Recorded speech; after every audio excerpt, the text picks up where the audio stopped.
भक्तों राधे राधे, जय श्री कृष्णा। भक्तों 13 दिसंबर 2025 यानी शनिवार को पड़ रहे हैं पौष महीने की 9वीं तिथि। और भक्तों ये वह तिथि है जो पौष महीने में पड़ने वाली सबसे बड़ी तिथि है, क्योंकि यह शनिवार के दिन पड़ रही है, जो बहुत ही खास है। और भक्तों आप सभी लोग जानते हो, शनिवार का अगर सबसे बड़ा कोई उपाय है तो वह एक छुटकी काले तिल वाला उपाय है। तो भक्तों इस शनिवार के दिन आप लोगों को इस एक छुटकी काले तिल वाले उपाय को जरूर करना है। बहुत सारे लोग होंगे जिन लोगों ने इस उपाय को ना किया हो, मतलब पूरा साल निकल गया, उन्होंने किसी भी दिन काले तिल वाले उपाय को ना किया हो। पर भक्तों आपके पास एक आखिरी मौका बचा हुआ है, जो कि 13 दिसंबर के दिन है। तो इस दिन आप लोगों को इस वाले उपाय को जरूर कर लेना है। भले ही आपने पूरे साल भर इस उपाय को ना किया हो, पर अगर आपने इस पौष महीने के शनिवार के दिन अगर इस वाले उपाय को कर लिया तो आपको इस उपाय को करने का वह फल मिलेगा जिसकी आपने कभी कल्पना भी नहीं करी होगी। इसीलिए आप लोग इस वाले उपाय को एक बार जरूर कर लेना है, ताकि आप लोगों के हाथ से ये मौका ना जा सके और आपको इस उपाय को करने का फल मिल सके। भक्तों ये उपाय पूज्य पंडितों और गुरुओं ने अपनी अभी की ही शिव महापुराण, जो हमारे हिंदू धर्म के 18 प्रमुख पुराणों में से एक है, उसी महापुराण की कथा में बताया है, जिस उपाय को आज हम आपको बहुत अच्छे से समझाने वाले हैं। इस वीडियो को देखने के बाद इस उपाय को समझने के लिए आपको कोई और वीडियो को देखने की जरूरत नहीं पड़ेगी। तो चलिए भक्तों उपाय को शुरू करते हैं। देखिए ये इस पौष महीने शनिवार के दिन ये इतना खास होता है, इतना महत्वपूर्ण होता है देखा गया है। कभी कभी बड़े बड़े पूजा पाठ अनुष्ठान से जो मनोकामना पूर्ण नहीं होते, वह पौष महीने के शनिवार के दिन एक छोटे से उपाय करने से ही आपकी मनोकामना पूर्ण हो जाती है। और बहुत सारे लोगों ने इस उपाय को किया भी है और उनको इस उपाय को करने का फल भी जरूर मिला है। अगर आप लोग भी इस उपाय को करना चाहते हैं तो आप इस उपाय को पहले अच्छे से समझ लेना, सुन लेना, उसके बाद करना। आपको इस उपाय का फल जरूर मिलेगा। और इस उपाय को कर लेने से आपके घर में चाहे किसी भी प्रकार की दुख और समस्या क्यों ना चल रही हो, आपको उसका कारण भी नहीं पता है कि भाई ये समस्या किस कारण से चल रही है, उसका कुछ भी कारण हो सकता है, जैसे पितृदोष हो सकता है या किसी भी तरह का मंगल दोष भी हो सकता है। तो इस दिन आप लोगों को ये वाला उपाय कर लेना है। ये एक ऐसा उपाय है जिस उपाय को अगर किसी विशेष दिन पर किया जाए तो भाई उस विशेष दिन का जो है वह तो हमें मिलता ही मिलता है, पर हमने उस दिन पर इस काले तिल वाले उपाय को किया है तो हमें उससे भी बड़ा फल मिलता है, और फल बहुत जल्दी मिलता है, क्योंकि आप इस उपाय को बहुत ही बड़े और विशेष दिन पर कर रहे हो। तो चलिए अब उपाय के बारे में बात करते हैं, लेकिन उससे पहले आप लोगों को ये जानना आवश्यक है कि आखिर ये उपाय किस समय करना है किसको करना है और कैसे करना है। तो चलिए हम आगे आपको वीडियो में एक एक करके बता देते हैं, लेकिन उससे पहले अगर आप लोग हमारे चैनल पर नए हैं तो हमारे चैनल को सब्सक्राइब कर लेना और इस वीडियो को लाइक करके कमेंट बॉक्स में श्री शिवाय नमस्तुभ्यम ओम नमः शिवाय जरूर टाइप कर देना। तो भक्तों इस एक छुटकी काले तिल वाले उपाय को हमें इस शनिवार के दिन कैसे करना है, किसको करना है, किस समय करना है और कहां पर करना है, ये सारे सवालों के जवाब आपको इस वीडियो में मिल जाएंगे। और जो ये वीडियो देखेगा भाई उसको एक छुटकी काले तिल वाला उपाय जरूर करना चाहिए, क्योंकि इस दिन काले तिल का भी बहुत ही बड़ा और विशेष महत्व होता है। और जब बात आ जाए एक चुटकी काले तिल की तो ये सोने पे सुहागा वाली बात हो जाती है, और ये एक बहुत ही बड़ा उपाय हो जाता है शनिवार 9वीं तिथि का। तो अब भक्तों इस काले वाले तिल उपाय को आखिर करना किसको है, सबसे पहले हम लोग वो बात जान लेते हैं। तो देखो घर की जो बड़ी माताएं बहनें होती हैं, उन माताओं बहनों में से कोई भी एक बड़ी माता बहन इस वाले उपाय को कर सकती है। और भक्तों अगर आप चाहे तो अपने घर में से सभी सदस्यों को भी इस उपाय को करवा सकते हैं। अगर किसी व्यक्ति की खुद की कोई मनोकामना है, खुद की कोई दुख और परेशानी है जो कि वो अपने लिए ही करना चाहता है, इस वाले उपाय को तो वो खुद अपने लिए भी कर सकता है। बाकी अगर कोई घर में से ऐसा है जो कि अपने पूरे घर परिवार की सुख और शांति के लिए ये वाला उपाय करना चाहता है तो भाई वो भी कर सकता है, उसमें भी कोई दिक्कत वाली बात नहीं है। कहने का मतलब ये है कि इस उपाय को हर एक सदस्य भी कर सकता है और पूरे घर परिवार के सदस्य के लिए घर की बड़ी माताओं बहनों में से कोई एक माता बहन भी कर सकता है। शक्ति है, माताएं बहनें अगर घर में उपस्थित ना हो या वो ये वाला उपाय ना कर पा रही हो तो फिर घर का कोई बड़ा सदस्य भी इस काले तिल वाले उपाय को कर सकता, चाहे फिर वो पुरुष ही क्यों ना हो, उसमें कोई भी दिक्कत वाली बात नहीं है। अब भक्तों, इस एक छुटकी काले तिल वाले उपाय को हमें करना कहां पर है? इसे हमें तुलसी के क्यारे के पास में जाकर करना है। बहुत सारे लोग प्रश्न करते हैं हर एक उपाय को करते समय, क्या हम इस उपाय को घर पर या मंदिर में कर सकते हैं? देखो, तो इस वाले उपाय को आप घर ही करोगे तो अच्छा रहेगा।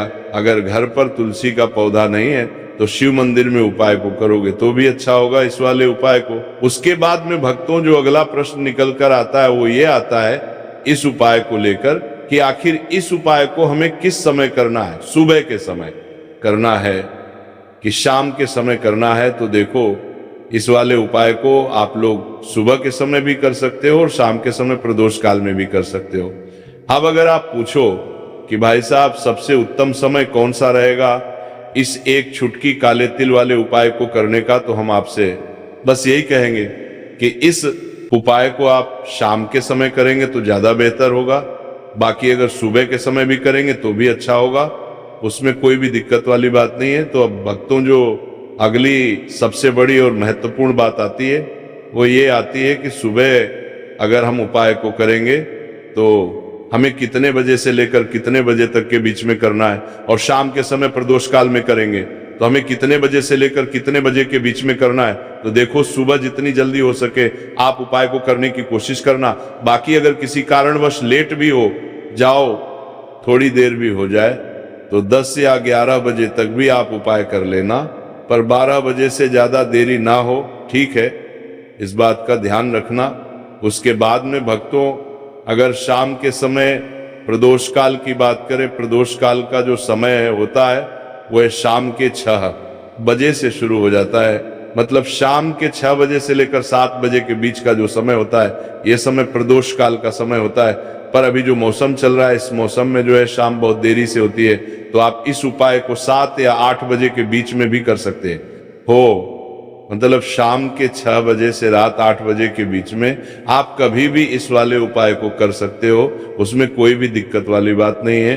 परंतु शनिवार के दिन कोशिश करना कि समय के अंतर्गत ही कर लो, किसी कारणवश ना कर पाओ तो थोड़ा देरी से भी कर सकते हो, आपको उपाय का फल जरूर मिलेगा।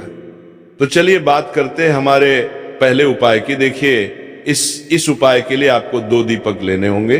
दोनों ही दीपक आप मिट्टी के भी ले सकते हैं और दोनों ही दीपक आप शुद्ध आटा मरकर उनके भी तैयार कर सकते हैं। अब भक्तों, दोनों ही दीपक के अंदर आपको शुद्ध घी का प्रयोग करना होगा और एक दीपक के अंदर आपको गोल रुई की बाती का प्रयोग करना होगा और एक दीपक के अंदर आपको लंबी बाती का प्रयोग करना होगा। लंबी बाती वाले दीपक के अंदर आप मौली वाला जो धागा आता है कलावा का, उसकी बाती का प्रयोग भी आप लंबी बाती वाले दीपक के अंदर कर सकते हैं। देखिए, 2 दीपक वाला ये चमत्कारी उपाय केवल शनिवार की रात्रि में ही किया जाता है, इसीलिए आपको इस उपाय को बहुत ही ध्यान से समझना। इसी के साथ में आपको एक छुटकी काले तिल के दाने लेना है और इसी के साथ में आपको मात्र एक छुटकी हल्दी भी लेनी होगी। अब भक्तों, ये सभी सामग्री लेकर के आपको रात्रि के समय पहुंच जाना है अपने घर में, जहां कहीं भी तुलसी जी का पौधा, तुलसी माता का निवास स्थान है, वहां पर देखिए भक्तों, सबसे पहले तो आपके पास जो एक गोल बाती का दीपक, उसे आपको तुलसी जी के वहां पर प्रज्वलित करना है। दीपक को प्रज्वलित करते समय आपको ओम नमो भगवते वासुदेवाय इस मंत्र का 11 बार जाप कर लेना है।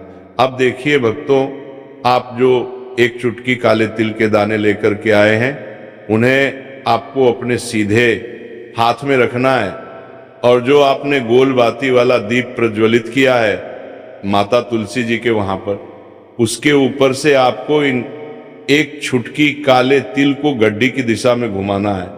आपको अपना नाम और अपनी गोत्र को बोल देना है और फिर आपको इन काले तिल को उससे जलते हुए दीपक के अंदर डाल देने हैं।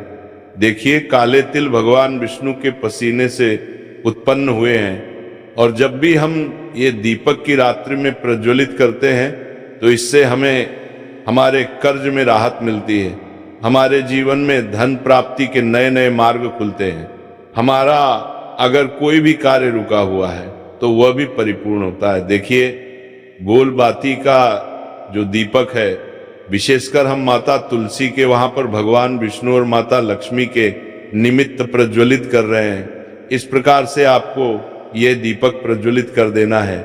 अब जो आपके पास लंबी बाती का दीपक है, एक छुटकी हल्दी है, तो इससे आपको लेकर के पहुंचना है अपने घर के मंदिर में। आपके घर के मंदिर में माता लक्ष्मी की जो भी प्रतिमा ही मूर्ति है, उनके सामने सबसे पहले तो आपको ये लंबी बाती का दीपक रखना है। फिर आपको दीपक को प्रज्वलित कर देना है।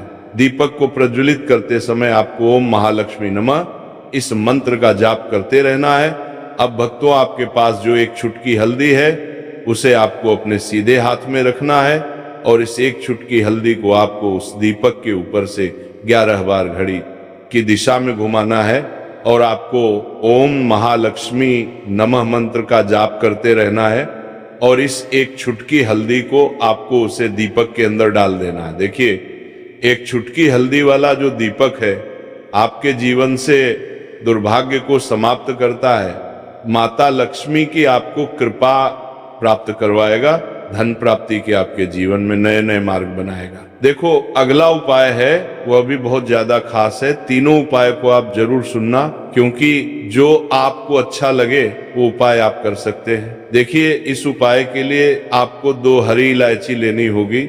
हरी इलायची आपको साबुत लेनी है, खंडित नहीं होनी चाहिए। और इसी के साथ में आपको मात्र थोड़ा शहद लेना है। शहद आपको मात्र आधा चम्मच या फिर उससे भी कम ले लेना है। और इसी के साथ में आपको एक दीपक ले लेना है। दीपक आप चाहे तो मिट्टी का भी ले सकते हैं और आप चाहे तो शुद्ध आटा मढ़कर उसका दीपक भी आप तैयार कर सकते हैं। इस दीपक के अंदर आपको मौली का जो धागा आता है, कलावा का, उसकी बाती का प्रयोग करना होगा। यानी कि इस दीपक के अंदर आपको लाल रंग की बाती का प्रयोग करना होगा और इस दीपक के अंदर आपको शुद्ध घी का प्रयोग करना होगा। अब ये सारी सामग्री लेकर के आपको अपने घर में जो भी मंदिर है वहां पर पहुंच जाना है और आपको माता लक्ष्मी के किसी भी स्वरूप के सामने बैठ जाना है। अगर माता लक्ष्मी की फोटो है, माता लक्ष्मी की प्रतिमा है, तो उनके सामने आपको बैठ जाना है। अगर माता पार्वती की प्रतिमा है तो उनके सामने आपको बैठ जाना है, यानी कि किसी भी माता के स्वरूप के सामने आपको बैठ जाना है। अब देखिए, सबसे पहले तो आपको माता रानी के सामने थोड़ी सी चावल की ढेरी बना देनी है, यानी कि थोड़ी सी अक्षत के दाने आपको माता रानी के सामने रखना है। उसके बाद आप जो एक दीपक लेकर के गए हैं, उस दीपक को आपको उन्हीं चावल के दानों के ऊपर रख देना है और फिर इस दीपक को आपको माता रानी के सामने प्रज्वलित कर देना है। देखें, इस दीपक को प्रज्वलित करते समय आपको ओम महालक्ष्मी नमः इस मंत्र का लगातार जाप करते रहना है। दीपक को प्रज्वलित करने के बाद आप जो 2 हरी इलायची लेकर के गए हैं, उसमें से एक हरी इलायची को तो आपको उसी दीपक के अंदर डाल देनी है और वहीं पर आपको कम से कम 21 बार ओम महालक्ष्मी नमः इस मंत्र का जाप कर लेना है। अब आपके पास जो शहद है और एक हरीची है, उसे सीधे आपको लेकर के पहुंच जाना है। भगवान शिव के मंदिर में पूज्य गुरु जी ने बताया है कि यह उपाय आपको सिर्फ और सिर्फ शाम के समय ही करना होगा। शाम को जब भी सूर्यास्त का समय होता है तो उस समय आपको ये उपाय करना है। लेकिन सबसे पहले तो आपके पास जो एक हरी इलायची है उसे आपको उस शहद के अंदर अच्छे से डुबो देना है, यानी कि शहद का लेपन उसे हरी इलायची के ऊपर चारों तरफ आपको कर देना है। अब ये जो शहद से युक्त हरी इलायची है इससे आपको भगवान शिव के शिवलिंग पर अर्पित कर देनी है और आपको वह श्री शिवाय नमस्तुभयम इस मंत्र का लगातार जाप करते रहना है। फिर इसके बाद आपको एक लोटा जल भी अपने साथ लेकर के जाना। तो एक लोटा जल भी आपको धीरे धीरे शिवलिंग पर समर्पित कर देना है और आपको श्री शिवाय नमस्तुभयम इस मंत्र का जाप करते रहना है। फिर इसके बाद आपको अपने घर आ जाना है। इस प्रकार से आपको यह उपाय कर लेना है। तो चलिए भक्तों, जान लेते हैं पूज्य पंडितों और गुरुओं द्वारा बताए गए दूसरे उपाय के बारे में। देखिए, इस उपाय के लिए आपको लेना है 11 चावल के दाने। गुरुजी ने कहा चावल के दाने खंडित नहीं लेने हैं, बिल्कुल साबुत होने चाहिए। उसके साथ में आपको लेना है एक बेलपत्र। बेलपत्र का भी एक नियम है, अगर आपके पास बेलपत्र नहीं है तो आप शिवलिंग से उठाकर उसको पुनः शुद्ध जल से धोकर इस्तेमाल कर सकते हैं। इस प्रकार आपको बेलपत्र लेना है। इसके बाद आपको 1 लोटा जल लेना है। अब ये सब सामग्री लेकर आपको जाना है महादेव के मंदिर में। देखो, अब आपको उत्तर साइड में खड़े हो जाना है और सबसे पहले आपको एक बेलपत्र अपने हाथ पर और 11 चावल दाने रखकर शिवलिंग के ऊपर अपना नाम और गोत्र बोलते हुए समर्पित कर देना है और ओम नमः शिवाय श्री शिवाय नमस्तुभ्यम का लगातार जाप करना है।